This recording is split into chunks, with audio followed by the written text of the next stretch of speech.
대답을 합니다. 여러분, 주여라는 말은 그 당시 절대적 권력 앞에서 자신을 낮추고 상대방을 높여 부르는 호칭이었습니다. 요즘은 뭐 세상이 뭐 평등 시대가 되다 보니까 뭐 주여라는 말, 주님이라는 말을 일상생활에서 별로 쓰지 않지만, 우리 한국의 연속고 뭐 사극 같은 데 보면 장수들이 누구 밑에 딱 굴복하면 무릎을 딱 꿇고 죽음! 이렇게 하지 않습니까? 앞으로 제가 당신을 죽음으로 섬기겠습니다. 그때부터는 무조건 그 죽음의 말을 듣는 것입니다. 내가 죽음을 위해서 제 목숨 6개라도 이 역사를 다 바치겠습니다. 그것이 어떤 사람이 어떤 사람을 향해서 주인, 죽음으로 부를 때 그 뉘앙스가 그렇습니다. 사울은 그 빛을 경험하면서 감히 상대할 수 없는 엄청난 그 권위를 느꼈을 것입니다. 또한 그 음성을 들으면서 이건 정말 신적인 존재라는 것을 직감했을 것입니다. 이 경험하지 않고는 이 표현할 수 없는 이 그런 엄청난 신적인 이 권위 앞에 그저 그는 주여라고 밖에 상대방을 부를 수 없었습니다. 사울은 아직 그 엄청난 존재가 누군지 아직 모릅니다. 그저 두려움과 이 신비로움 속에서 그저 주여라고 부른 것입니다. 그리고 그분이 누구시길래 내 자신의 이름을 알고 내 이름을 부르시는지, 또 더 이해가 안 되는 게 있는데, 그 뭐냐면 그런 분을 내가 어찌 박해한다는 것인지 도무지 이해가 되지 않고 혼동스러웠을 것입니다.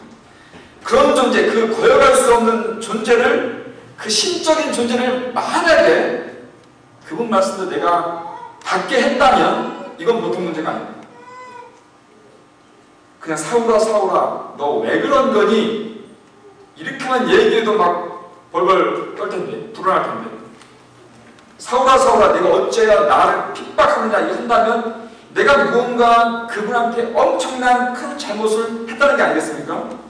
그래서 이건 지금 보통 문제가 아닌 것입니다.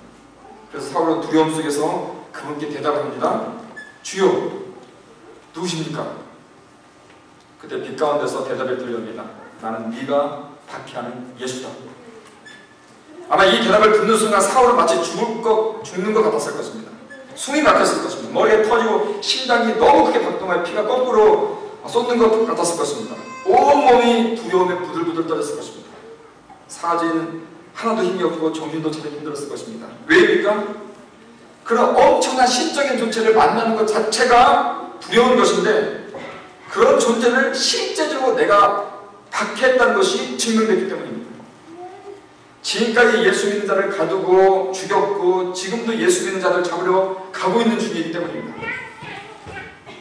이스라엘 사람들은 하나님을 보면 죽는다라는 것이 그들의 생각이었습니다. 왜냐하면 구약의 대부분 그렇게 얘기하고 있습니다. 실제로 그들은 하나님을 만나는 것 자체를 두려워했습니다. 그저 하나님은 두려운 대상이었습니다.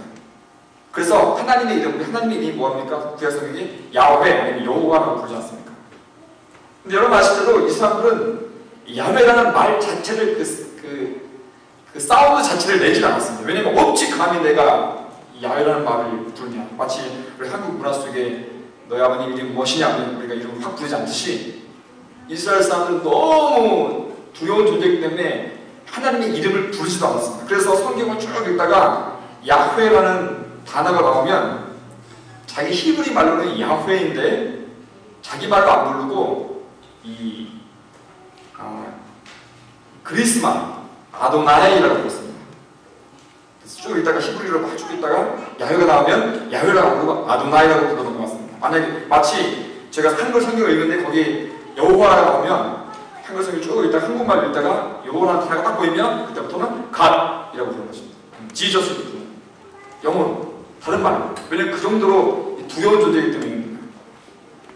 그렇게 하나님에 대해 신적인 존재에서 두려움을 가지고, 그렇게 두려움을 가지고 있는 이 철저한 유태인, 철저한 율법학자인 이 사울은 그 신적인 존재가 예수님이라는 사실, 그리고 그분이 자신한테 빛으로 나타나셔서 자기 이름을 부르면서 왜 나를 박해하느냐라고 부르실 때 그가 받은 충격을 생각해 보십시오.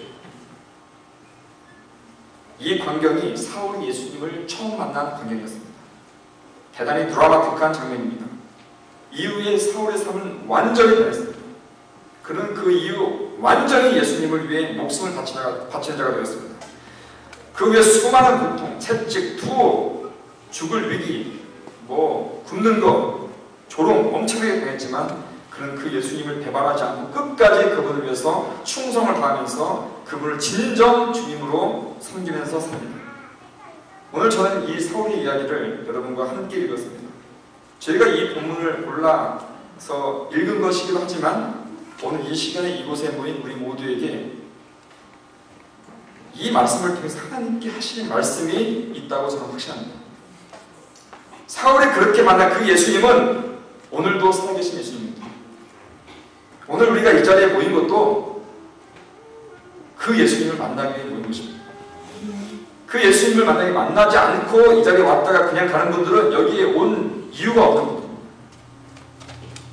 사울을 만난 그 예수님께서 사람들마다 각기 다른 모습으로 만나주셨습니다. 예를 들어서 이 베드로가 예수님을 처음 만났던 장면을 생각해 보십시오. 하루 종일 고기를 잡았는데 한 마리도 안 잡혔어요. 시무룩해 있는데 저 멀리 바닷가에서 한 젊은이가 깊은 데 가서 오른쪽에 그물을 던져라 그럽니다. 처음에는 무슨 소리야? 밑에 문전이 하고 깊은 곳에 더 가서 오른쪽에 그물을 던졌습니다. 그때 어떻게 했습니까? 배가 가라앉을 만큼 엄청난 고기가 잡혔습니다. 그때 베드로는 바닷가로 뛰어들어서 나와서 그 젊은이 앞에 물을 확 붓습니다. 그러고서 뭐라고 했습니까? 주님이라고 했습니다. 주님이라고 그분을 불렀습니다. 마태라는 사람은 예수님의 제자인데 원래 직업이 회계, 세무 공무원이었습니다. 그 동네에서 소문이 별로 좋지 않은 세무 공무원이었습니다. 그날도 그렇게 그냥 사기치면서 사람들한테 세금을 엄청 걷고 있는데 한 젊은 사람이 다가오더니 다짜고짜 뭐라고 합니까? 나를 따르라 그럽니다. 그 순간 마태는 모든 것을 다 내려놓고 그냥 그분을 주님으로 부르며 쫓아갔습니다. 여러분, 사교는 어떻습니까? 예수라는 유명한 분이 자기 동네에 오신다니까 호기심상 남 위에 올라가서 멀리서 그분을 보려고 했습니다. 그런데 그분이 자기한테 가까이 오시더니 오늘 내가 너네 집에 가서 쉬어야겠다.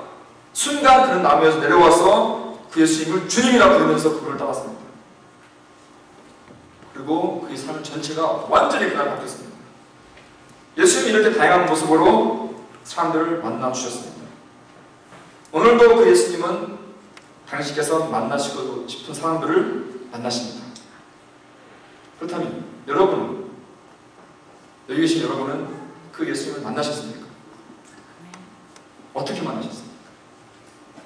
그 예수님을 만나셨다면 어떻게 만나셨습니까?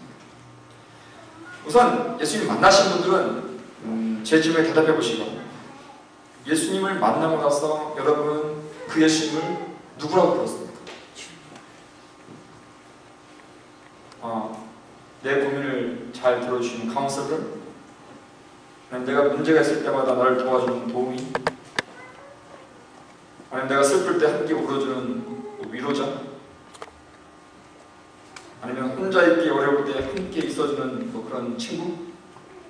아니면 도저히 내 힘으로 해결할 수 없는 문제를 축적 해결사? 아니면 필요한 것은 모든 것을 다 만들어주는 도깨비방망이? 여러분에게 정확히 말해서 여러분께서 예수님을 만나셨다는 여러분이 예수님을 처음 만나셨을 때 그분을 어떻게 불렀습니까? 지금은 그분은 예수님은 당신한테, 여러분들한테 누구십니까? 여러분이 그분을 어떻게 부르느냐가 여러분과 그분의 관계를 규정합니다. 여러분이 그분을 어떻게 부르느냐가 여러분과 그분의 관계를 규정하고 결정합니다. 그런데 단순히 내 입술로 그분을 어떻게 부르느냐고 제가 질문하는 게 아닙니다. 여러분의 삶으로 그분을 어떻게 대하느냐라고 제가 질문 드리는 것입니다. 그거 상당히 중요한 질문입니다. 이 질문의 대답은 여러분이 진정 예수님이 주시는 구원을 받았느냐 그렇지 않느냐를 구분짓는 잣대이기 때문입니다. 여러분이 그분을 그냥 도우미로 부르며 살았다면 역시 항상 나를 도와주시는 분, 그렇다면 여러분은 아직 그분의 구원을 받은 자가 아닐 수 있습니다. 왜 그렇습니까? 그분은 여러분에게 단지 도우미가 되시려고 십자가에 죽으시고 부활하신 것이 아니기 때문입니다. 만약 여러분이 그분을 내 기도를 잘 들어주시는 도깨비 방망이 같은 분이라고 여기며 살았다면 여러분은 그분이 주시는 영원한 생명을 얻은 분이 아닐 수가 있습니다. 그분이 여러분의 기도나 들어주려고, 여러분의 소원이나 들어주려고 여러분을 위해서 십자가에 죽으신 부활한 분이 아니기 때문입니다. 그분은 그리 만만한 분이 아닙니다. 여러분이 필요할 때 오라면 오고 필요 없으면 가는 그런 분이 아닙니다. 세상의 카운슬러는 여러분이 문제가 생기면 찾아가면 됩니다. 그리고 문제 해결하고 나서 잊고 살다가 다음에 또 필요하면 다시 가서 그분 만나면 됩니다. 그러면 언제든지 그 카운슬러는 우리가 찾아갈 때 웰컴하고 반겨줍니다. 그러나 하나님은, 우리 예수님은 그런 분이 아닙니다. 여러분이 필요할 때 찾아가서 도움 요청하면 웰컴하고 들어주시는 그런 만만한 분이 아니라는 겁니다. 그분이 여러분하고 맺고 싶은 관계는 여러분의 카운슬러도 도깨비 공망이도 아니고 여러분이 그분을 주님으로 섬기는 그런 관계입니다. 여러분이 그분을 주님으로 섬기는지 그렇지 않은지는 여러분 스스로 헷갈릴 수 있습니다. 내가 정말 주님으로 섬기는지 안 섬기는지. 근데 오늘 사울이 예수님을 만난 후에 어떻게 바뀌었는지를 우리가 좀 살펴보면 그 해답을 찾을 수 있습니다. 아, 주님으로 섬긴다는 것이 저는 원하는 것을 알 수 있습니다.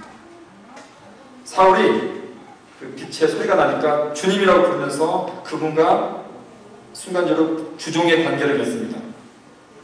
그분께 그리고 누구냐고 여쭤봅니다. 그랬더니 그 빛의 소리로부터 나는 네가 박해하는 예수다라고 말씀이 들립니다. 이제 그 예수, 자신이 박해하던 그 예수, 그렇게 경멸하고 싫어하고 증오하던 예수가 지금 어떻게 됩니까? 자신의 주인이 될 것입니다. 그런데 그것은 내가 그냥 어거지로 어쩔 수 없이 그냥 그분을 내 주님으로 모신 게 아닙니다. 주님이 그냥 무력으로 쓰니까 무섭게 하니까 알겠습니다. 내가 주님 모시겠습니다. 이런 게 아닙니다.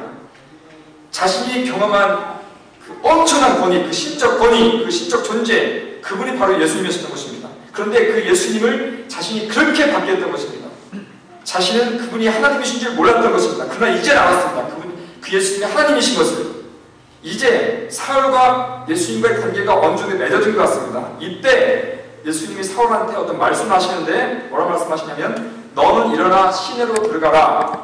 네가 행할 것을 너한테 일러줄 자가 있을 것이다. 여러분, 예수님과 사울이 주인과 종의 관계를 맺은 다음에 첫 번째로 그 주인께서 그 종 사울에게 어떤 것을 명령하십니다. 이제 사울이 그 명령을 받고 어떤 행동을 취하는지 보면 그가 예수님을 주인이라고 고백한 것이 입에서 그냥 한 소리인지 마음에서 진심으로 한 것인지 그것을 알 수 있습니다. 여러분 8절에 보시면 사울은 그때 땅에서 일어납니다. 눈을 떴는데 아무것도 안 보입니다. 아마도 그 엄청난 광채에 시력을 잃은 것 같습니다.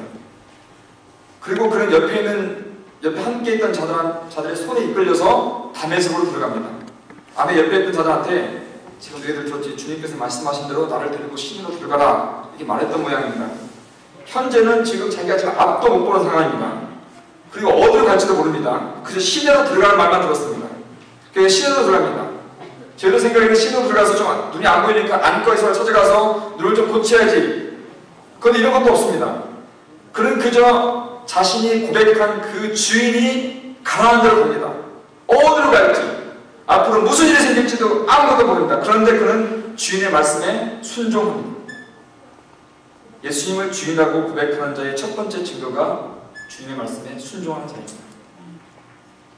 이것이 여러분이 예수님을 주님이라고 부르는 것이 진심인지 입으로 말하는 거짓인지를 증명하는 첫 번째 잣대입니다. 여러분이 예수님을 주님이라 부른다면 여러분 예수님의 말씀을 순종하는 사람입니다. 주님의 말씀을 듣지 않고 순종하지 않는 자가 예수님을 주님이라고 부르는 것은 예수님한테 기만적인 태도입니다. 말은 주님이라고 부르면서 주님의 말을 듣지 않는 것은 주님을 주님으로 여기지 않는다는 것입니다.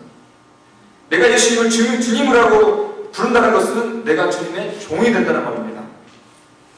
주인의 말을 듣지 않는 자가 종이라고 할 수 없습니다.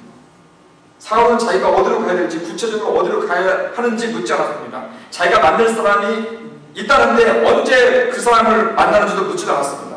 그 사람 만나서 앞으로 어떤 일이 벌어질지도 묻지도 않았습니다. 앞으로 내가 이렇게 눈이 멀어서 어떻게 살아야 할지 묻지도 않았습니다. 사울은 하나님이 어떤 분인지 알았기